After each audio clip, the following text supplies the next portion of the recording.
Boa noite. Todos bem? Graças a Deus, né? A gente vê uma pessoa com máscara, vai dar um arrepio, né? Tempos difíceis que a gente passou. Quando eu olhei o Romeu de máscara, me deu um déjà vu. Tem gente que fala assim, preciso fazer regressão. A gente faz regressão todo dia, gente. É só a gente olhar alguma coisa, a gente já sintoniza. E hoje nós vamos falar de uma coisa que a gente não está muito sintonizado. Uma coisa que é muito conturbada ainda para a gente, é muito difícil ainda para a gente. 2 letrinhas só, né? 2 letrinhas só, mas tão difícil de entender. Fé. Cadê? Fé.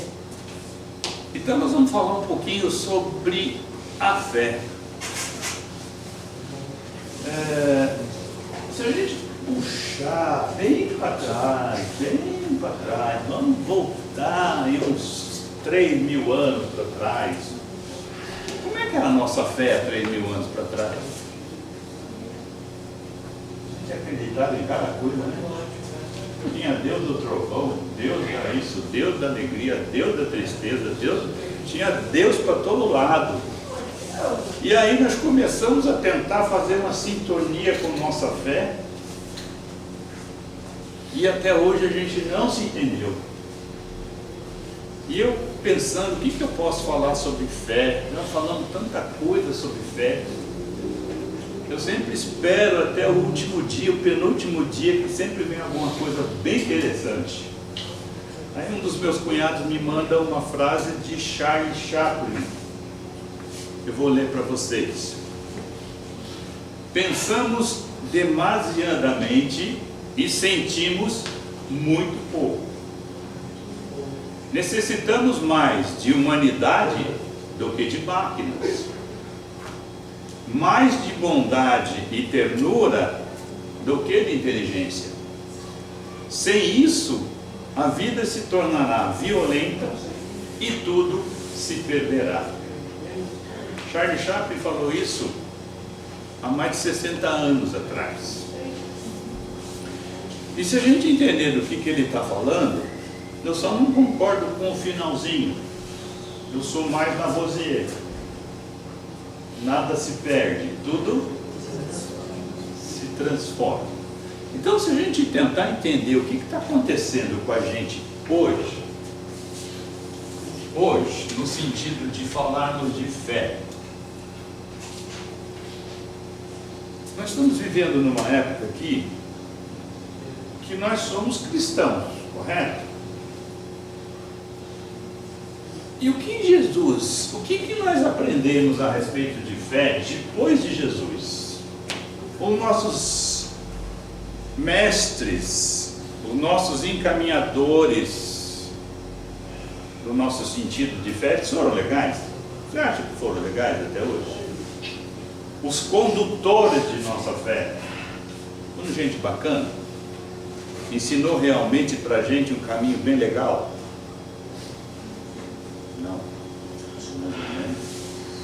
Não fala isso, não.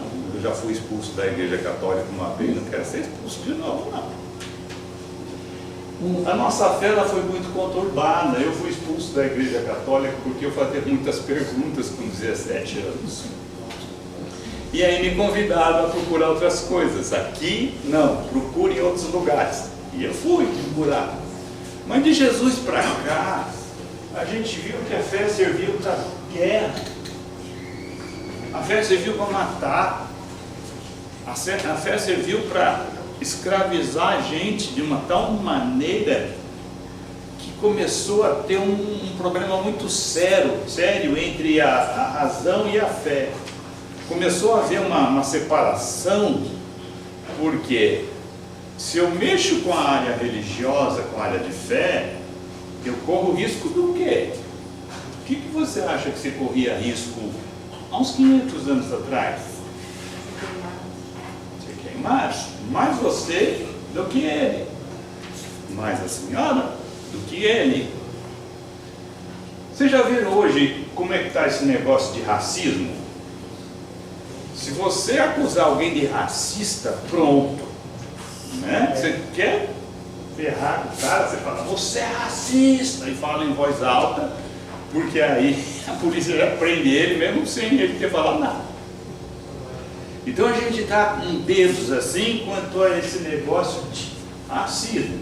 E como é que era antigamente? O que a gente tinha medo? Principalmente vocês mulheres. Se alguém falasse, ô sua bruxa, fogueira. Fogueira. Então, nós vivemos com a nossa fé numa perturbação tão grande, de uma falta de entendimento de nossa fé, que nós todos nos voltamos para o lado racional. Nós todos começamos a entender que o racional era melhor. O racional dá menos BO, né? Dá menos problema. O religioso dá muito problema. Então nós começamos, a humanidade começou a ir pelo lado racional. Tanto é que os jovens de hoje, eles nem querem mais saber de muita coisa, não. Querem ou não querem? Não querem. Não querem saber muito de religiosidade. Mas isso não foi culpa deles também. Então nós viemos de uma tal caminhada que chegou num ponto que a razão superou a fé e jogou a fé lá para baixo. Então a fé ficou coisa de gente carola, né? Se ele é um executivo, ele não pode misturar com religião. Executivo é de empresa, religião é religião. E hoje nós estamos passando por um momento muito interessante, que Chaplin cita, correto? Nós precisamos mais do que? Ele falou ali, eles prestaram atenção, de humanidade, do que de? Máquinas. Ah, legal. Vamos falar um pouquinho de inteligência artificial? Está todo mundo morrendo de medo da inteligência artificial. Nós mais velhos. Eles não. O que a inteligência está fazendo com a gente? Inteligência artificial. Hã? Emburrecendo. Ótimo. Vai ser maravilhoso. Por quê? Se a inteligência artificial está dominando o nosso jeito de pensar, de raciocinar, o que vai sobrar para a gente? Quando vai viajar, você vai dirigindo? O que você vê da viagem? E a esposa que está do lado? Ela vai no GPS. Para ver tudo, né? Você já foi de carona uma vez viajar? Mas você vê coisa que você nunca viu na sua vida.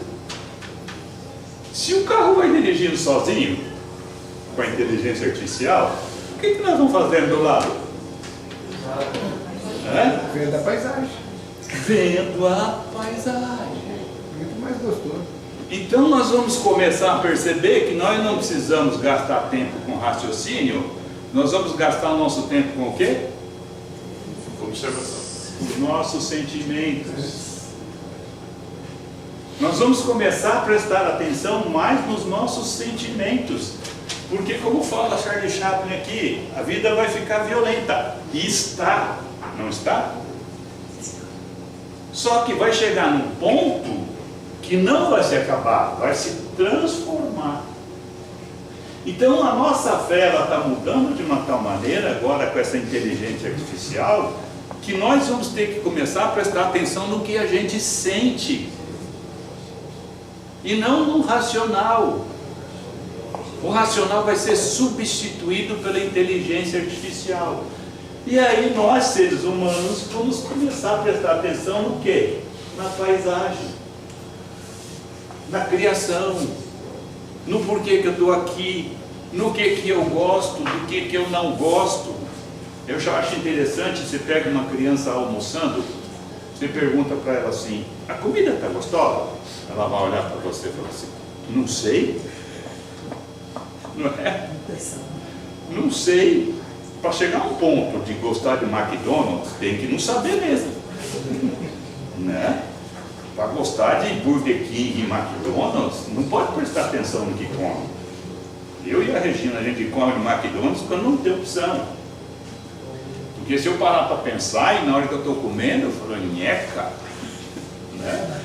Então, nós, humanidade, estamos passando por um processo de começar a entender o que a gente sente. Se a inteligência artificial vai substituir, porque é fantástico, gente. Você não precisa mais pensar.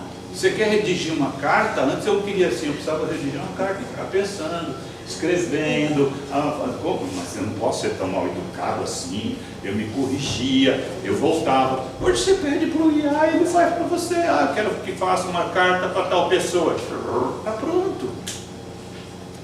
Olha, eu estou com um problema aqui de tal coisa. Ele resolve. É exato? Não, não preciso. Ele tem uma precisão. Mas não precisamos mais do racional. Então nós precisamos mais do nosso lado espiritual. E é isso que nós temos que começar a mostrar para essa moçada. Que quando eu entrei na faculdade, gente, já faz tempo pra caramba. Você já ouviu falar em régua de cálculo? A maioria não sabe nem o que é. Eu precisei de... Não existia calculadora. Eu sou mais perto do termoísmo de caminha, sabe? Não existia calculadora, então eu precisei fazer 6 meses de régua de cálculo para fazer cálculos. A gente fazia com uma réguinha.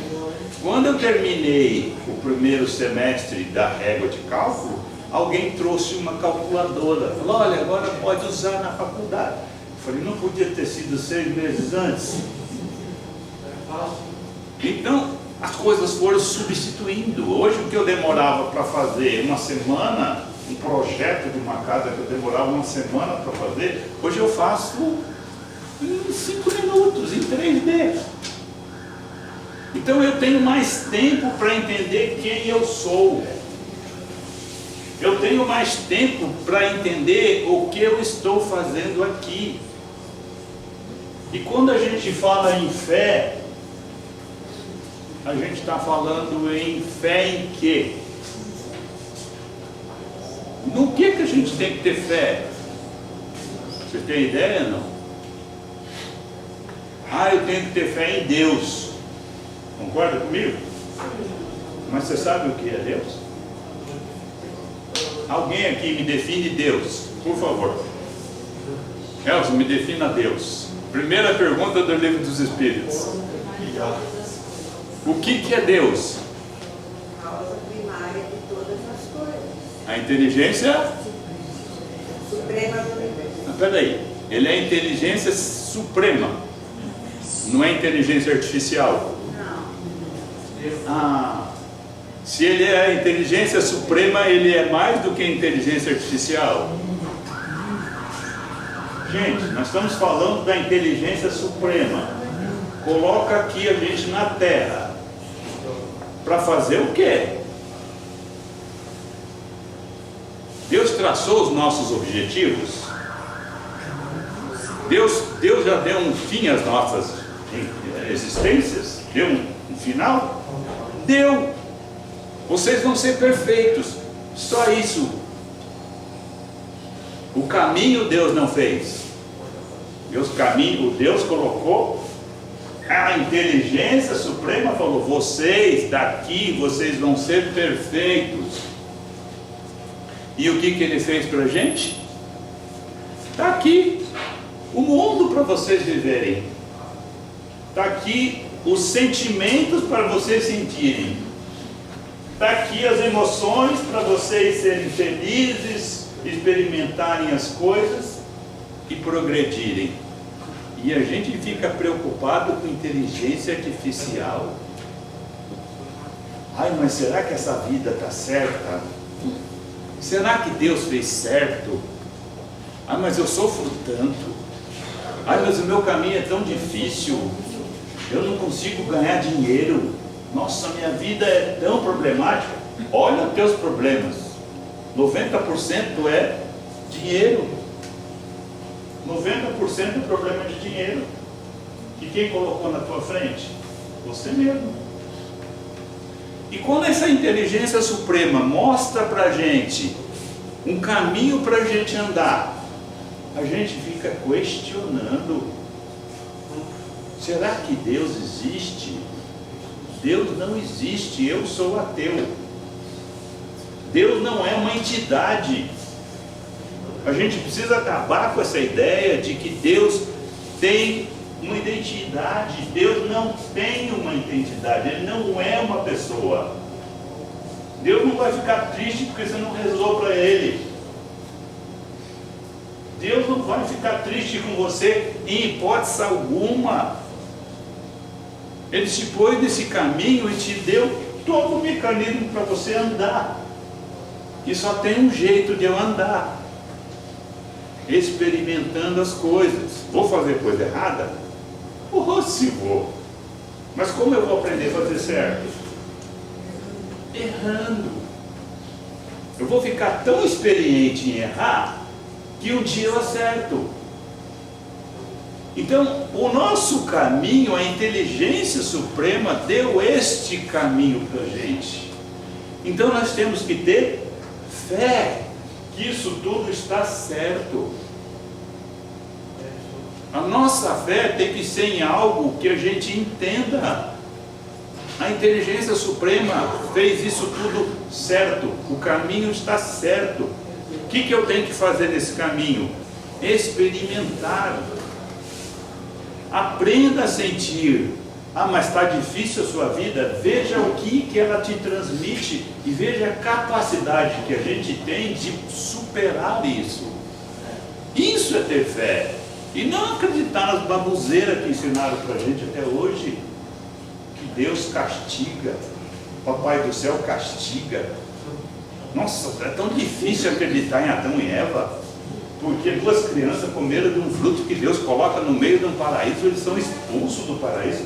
Mas que raio de Deus é esse? Eu também não me conformo com a história de Noé. Como é que Deus, porque não gosta da gente, manda matar todo mundo? Como é que a história de Moisés? Como é que um Deus não gosta dos egípcios e gosta dos judeus? Deus mata os egípcios para ajudar os judeus? Peraí, então Deus é partidário, né? Então, se a gente começar a entender que tudo isso foi ensinado para a gente, para dominar, e a gente começar a entender que a nossa fé é numa inteligência suprema que colocou a gente aqui para a gente experimentar e sentir as coisas, a gente vai achar que a inteligência artificial é uma maravilha. Desde que eu entenda que deste momento em diante eu preciso perder mais tempo ou ganhar mais tempo prestando atenção nas coisas que eu sinto. A gente para pensar isso? Vocês já pensaram no que vocês querem fazer depois de desencarnar? Não. Ah, sabe, depois que eu desencarnar, peraí, depois que a gente desencarnar, você não vai precisar trabalhar. Você vai trabalhar se você quiser. Porque se você não trabalhar, você não vai morrer de fome, porque você já está morto. Correto? Você não vai morrer de frio, porque você também já está morto. Você não tem necessidade física nenhuma, porque você está morta. E o que você vai fazer se você não tem necessidade nenhuma? Boa pergunta. Vai deixar para pensar isso só quando chegar lá. Eu já estou pensando agora. A minha inteligência, que não é artificial, já fala assim: Fernando, depois que você morrer, já arruma um lugarzinho para você. Então já estou fazendo ele aqui, que tem uns lençóizinhos limpinhos, não precisa ser um hotel 5 estrelas, pode ser 4. Mas eu já estou pensando no que eu quero fazer, porque ficar lá em cima tocando harpa, ouvindo os anjos tocar, cantar, eu estou fora. Eu prefiro ir para o inferno. Então eu já estou programando o que eu quero fazer. Mas só tem um jeito de eu saber: tirar toda a minha necessidade material. Se eu tiro toda a minha necessidade material, eu vou fazer o quê? Essa é a pergunta que vale mais de 1 milhão. Então, se a gente já começar a entender que os nossos objetivos são prestar atenção em nós mesmos,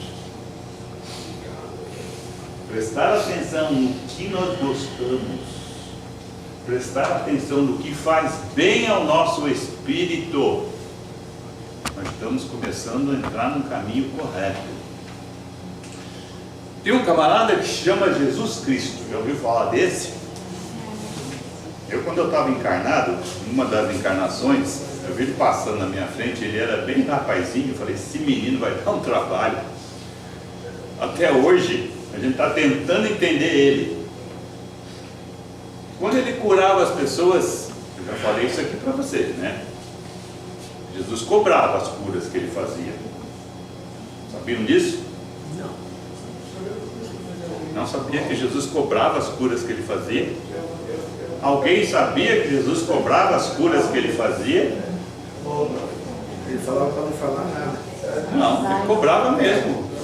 Depois que ele curava as pessoas, ele falava o quê? Não peques mais. A sua fé te curou. Vá E não peques mais. e não peques mais. Quer cobrança maior que essa? Tua fé te curou. Olha o tamanho da sua fé. Ele queria dizer o seguinte: presta atenção na tua fé, no que você sente. E as pessoas que queriam ser curadas por ele precisavam ir até ele. Ele não ia nas pessoas, era raro ele ir. Ele ficava, de repente ele achava alguém, ou alguém achava ele, certo? Então vamos supor que Jesus está curando lá em Campinas. É fácil ir para Campinas hoje? Mas pensa no tempo de Jesus. Como é que você ia para Campinas? Pegava o ônibus, Uber. Daqui a Campinas dá o quê? 50 quilômetros? Uma semana chega. Num ombro de um burro a pé, quanto tempo a gente demora para chegar em Campinas, que é aqui do lado da gente? E as pessoas se deslocavam grandes distâncias para ir atrás de Jesus. Tua fé transporta o quê? Montanhas. Não é a montanha, é a tua fé que faz os obstáculos diminuírem. E as pessoas andavam dias atrás de Jesus, meses atrás de Jesus. E quando Jesus curava, ele falava assim: tua fé te curou, porque você veio buscar. Vá e não peques mais. Muda o teu rumo, cara. Se você não mudar, continua adoecendo. A doença é um sintoma de algo emocional que você faz errado. Se você não mudar, não vai adiantar nada. Isso não é cobrança? Só que a gente pensa o dinheiro, né? Jesus cobrava mudança. E uma das principais mudanças é a gente entender o que é a nossa fé. O dia que a gente entender o que faz essa nossa fé, que é o nosso poder espiritual, que é o nosso poder de energético, a gente cura tudo. Tudo mesmo. Não é pouca coisa não. Cura tudo. Desde os problemas físicos até os emocionais. A gente está cansado de ver muitas curas sendo feitas. A gente não sabe lidar com essa energia. Porque o dia que a gente souber, a gente está com o caminho na mão. Voltando a falar de Lavoisier, a gente sabe que nada se perde, tudo se transforma. Então, o que fala Charles Chaplin aqui, que a gente precisa muito mais de humanidade do que de máquinas. Vamos consultar os nossos sentimentos e vamos colocar para fora aquilo que o Domingos falou, nas pequenas coisas, gente. Nas pequenas coisas dentro de casa, com os nossos filhos, com nossos amigos. Vamos começar a lidar de uma forma mais espiritualizada com as pessoas, não uma forma materializada. A gente está muito material um com o outro. Os nossos tratamentos estão muito materializados. Se a gente começar a ter mais bondade, mais ternura, nós vamos receber muito mais bondade e mais ternura de volta. Basta a gente começar, está nas nossas mãos. Vá e não peques mais. E mais uma que Jesus falava é: levanta-te e anda, porque parado, nem ter inteligência artificial tira a gente do lugar. Que Deus esteja com a gente em nossos corações, nos nossos sentimentos, nas nossas emoções, que a gente possa entender um pouquinho